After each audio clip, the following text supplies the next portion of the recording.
ذرا رات کے آسمان کو دیکھو، بادل چھا جاتے ہیں تو ستارے نظر نہیں آتے، مگر ستارے ہوتے ہیں اپنی جگہ اپنی روشنی کے ساتھ۔ بادل جب ہٹتے ہیں تو آسمان پہلے سے زیادہ روشن لگتا ہے، کیونکہ اندھیرے کے بعد روشنی کا احساس گہرا ہوتا ہے۔ تمہاری زندگی میں بھی کوئی آیا روشنی بن کر، تم نے اسے اپنا آسمان سمجھ لیا، اپنی پوری دنیا اس ایک روشنی کے گرد بنا لی اور پھر وہ چلا گیا اچانک، بغیر بتائے، بغیر مڑ کر دیکھے، اور اب تم اندھیرے میں ہو، یہ سوچتے ہوئے کہ اللہ نے ایسا کیوں کیا، اس شخص کو میری زندگی میں کیوں بھیجا جب جانا ہی تھا تو؟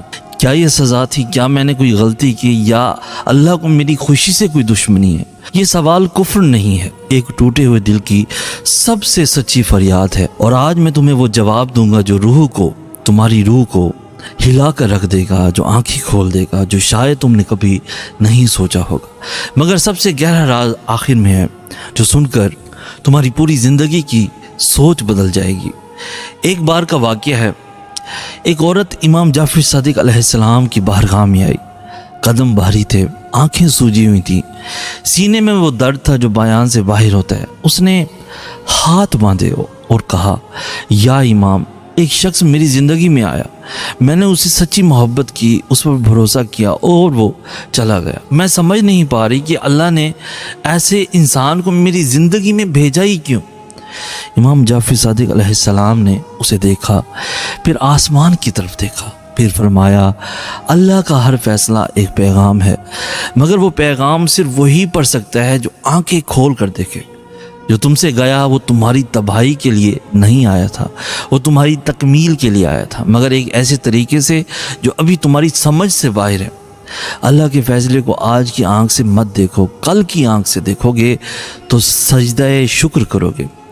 وہ عورت کانپ گئی، کیونکہ اس جواب نے اس کے سوال کی جڑ کاٹ دی تھی، اور آج یہی جواب تمہارے لیے بھی ہے۔ نظام شمسی میں ایک عجیب حقیقت چھپی ہے، جب کوئی سیارہ اپنے مدار سے ہٹنے لگتا ہے تو دوسرے اجرام میں فلکی اپنی کشش سے اسے واپس لے آتے ہیں۔ یہ ٹکراؤ تکلیف وہ ہوتا ہے جو ہلا دینے والا ہوتا ہے، مگر یہی ٹکراؤ اسے صحیح مدار میں واپس لاتا ہے۔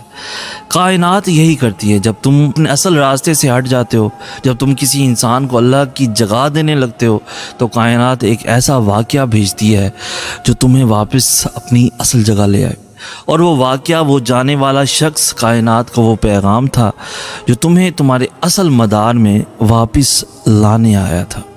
پہلی وجہ، اللہ نے اسے اس لیے بھیجا کہ تمہیں اپنی قدر کا احساس ہو۔ یہ سننا عجیب لگتا ہے، مگر یہ سب سے گہری حقیقت ہے۔ جب تک وہ تھا تم خود کو نہیں دیکھتے تھے، تمہاری تمام توجہ اس پر تھی، تمہاری تمام توانائی اس پر تھی، تمہاری تمام سوچ اس کے گرد تھی، تم اپنے آپ سے غافل ہو گئے تھے، اور جب وہ گیا تو اللہ نے تمہیں مجبور کیا کہ اپنی طرف دیکھو، اپنے آپ سے ملو، اپنے آپ کو پہچانو۔ مولا علی علیہ السلام نے فرمایا، جو اپنے نفس کو پہچانتا ہے وہ اپنے رب کو پہچان لیتا ہے، اور جو اپنے رب کو پہچان لے اس کے لیے دنیا کا کوئی درد ناقابل برداشت نہیں رہتا۔ اللہ نے اسے بھیجا تاکہ اس کے جانے سے تم خود کو واپس پاؤ۔ دوسری بڑی اہم وجہ، اللہ نے اسے اس لیے بھیجا کہ تمہارے اندر جو کچھ ابھی بننا باقی تھا وہ بنے۔ کائنات میں ہیرا بغیر دباؤ کے نہیں بنتا، سونا بغیر آگ کے خالص نہیں ہوتا، موتی بغیر تکلیف کے نہیں بنتا۔ سیپ کے اندر ریت کا ذرہ جاتا ہے، تکلیف ہوتی ہے، اور وہی تکلیف موتی ہوتی ہے۔ تم بھی ابھی تکمیل کے مرحلے میں ہو۔ وہ شخص، اس کا آنا، اس کا محبت کرنا اور اس کا جانا، یہ سب اس کا دباؤ کا حصہ تھا جو تمہیں ہیرا بنانے کے لیے ضروری تھا۔ امام جعفر صادق علیہ السلام نے فرمایا، اللہ اپنے پسندیدہ بندوں کو آزماتا ہے، کیونکہ آزمائش سے گزرا ہوا سونا ہی قیمتی ہوتا ہے۔ جسے اللہ نے نہیں آزمایا، سمجھو اللہ نے اسے بھی اپنے قریب نہیں کیا۔ تمہاری یہ آزمائش اللہ کی قربت کی دلیل ہے، دوری کی نہیں ہے۔ تیسری بڑی اہم وجہ، اللہ نے اسے اس لیے بھیجا کہ تمہارا دل کا قفل کھلے۔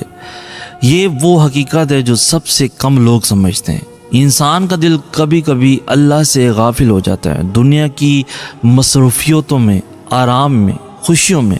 نماز محض عادت بن جاتی ہے، دعا محض الفاظ بن جاتی ہے، اللہ سے رشتہ محض رسم بن جاتا ہے۔ مگر جب تکلیف آتی ہے تو انسان رات کے اندھیرے میں جائے نماز پر گرتا ہے، آنکھوں سے آنسو بہاتا ہے، دل کی گہرائی سے پکارتا ہے یا اللہ، اور اللہ یہی چاہتا ہے کہ تم دل سے پکارو۔ مولا علی علیہ السلام نے فرمایا، اللہ کبھی کبھی اپنے بندے سے کوئی چیز اس لیے لے لیتا ہے کیونکہ وہ چاہتا ہے کہ بندہ اس کی طرف پلٹے، اور جب وہ بندہ پلٹتا ہے تو اللہ اسے اس سے بہتر عطا کرتا ہے۔ کیا تم نے اس تکلیف میں اللہ کی طرف پلٹے ہو؟ کامنٹ میں ضرور بتاؤ۔ چوتھی وجہ، اللہ نے اسے اس لیے بھیجا کہ تم سیکھو کہ محبت کیسے کرتے ہیں۔ سائنس کہتی ہے کہ انسانی دماغ تجربے سے سیکھتا ہے، جو تجربہ گہرا ہو اس سے سیکھا ہوا سبق گہرا ہوتا ہے۔ کتابوں میں پڑھا ہوا سبق بھول جاتا ہے، درد میں سیکھا ہوا سبق زندگی بھر یاد رہتا ہے۔ اس شخص نے تمہیں سکھایا کس پر بھروسہ کرنا ہے، کس پر نہیں، کس کو اپنا مرکز بنانا ہے، کس کو نہیں، کہاں اپنی محبت لگانی ہے، کہاں نہیں۔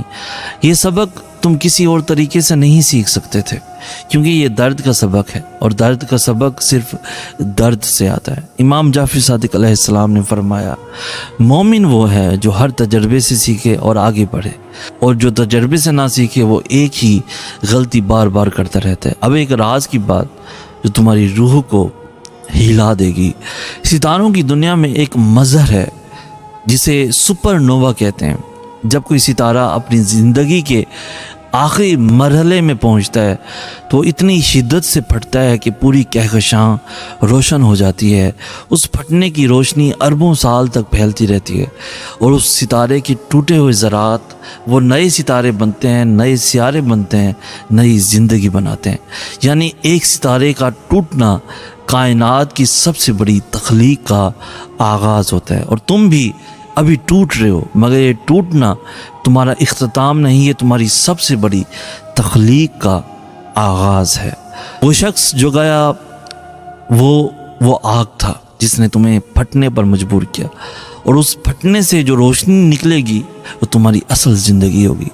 مگر یہاں ایک سوال چھوڑتا ہوں جو تمہیں سوچنے پر مجبور کر دے گا۔ اگر وہ شخص نہ جاتا، اگر سب ویسے ہی چلتا رہتا، تو کیا تم کبھی وہ بنتے جو تم بننے والے ہو؟ اب وہ راز جو تمہاری روح کو ہلا دے گا۔ تم سوچتے ہو کہ اللہ نے اسے بھیج کر تمہارے ساتھ ظلم کیا، مگر وہ راز جو کوئی نہیں بتاتا وہ یہ ہے کہ اللہ نے اسے بھیج کر تم پر سب سے بڑا احسان کیا ہے، کیونکہ اللہ جانتا تھا کہ اگر وہ رہتا تو تم ہمیشہ اس کی چھاؤں میں رہتے، کبھی اپنی روشنی نہ دیکھتے۔ اگر وہ رہتا تو تم اللہ تک کبھی اس گہرائی سے نہ پہنچتے جس گہرائی سے اب پہنچ رہے ہو۔ اگر وہ رہتا تو تم وہ نہ بنتے جو تمہیں بننا تھا۔ مولا علی علیہ السلام نے فرمایا، جو اللہ تم سے لے لے اسے کمی مت سمجھو، کیونکہ اللہ کبھی لیتا ہی نہیں جب تک دینے کا ارادہ نہ ہو، اور جو اللہ دینا چاہے وہ اس سے کہیں بہتر ہوتا ہے جو اس نے لیا۔ امام جعفر صادق علیہ السلام نے فرمایا، بندے کو جو تکلیف پہنچتی ہے اس میں اللہ کی رحمت چھپی ہوتی ہے، مگر وہ رحمت آنکھ کو نہیں دل کو نظر آتی ہے، اور دل تبھی دیکھتا ہے جب آنسو آنکھوں کو صاف کرتے۔ یعنی تمہارے یہ آنسو ضائع نہیں جا رہے، یہ تمہاری آنکھیں صاف کریں تاکہ تم دیکھ سکو